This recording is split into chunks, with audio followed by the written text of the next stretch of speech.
Korg Triton LE, blank screen issue, no display. Nagpalit tayo ng capacitor. Ito yung mga sinaunang capacitor, no, yung mga SMD, mga sinaunang capacitor pa.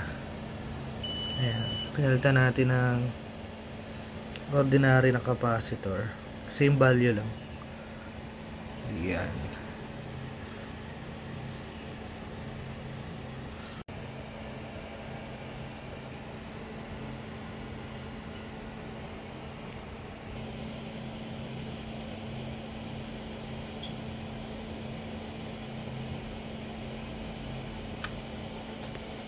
Okay guys, update sa Korg Triton LE natin, no? Yung ginawa natin ng LCD. Yung blank screen, wala ka talagang makabasa, ano? Ayan. Bali meron na siya.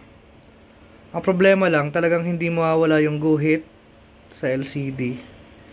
Kasi ito na talaga yung sakit ng Triton, ng Korg Triton LE. Kahit yung rock version nila, ito na talaga yung sakit niya. Yung may guhit. Ginawan ko lang ng paraan.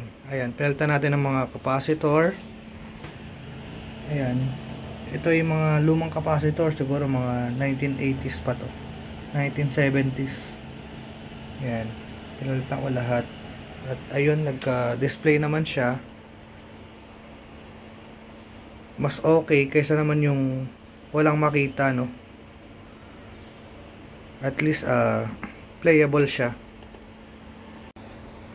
So, yan lang yung the best na magagawa mo, i-repair yung LCD. Kasi wala na siya sa online. Wala na. Wala ka na mabibili kahit saan. Ayun.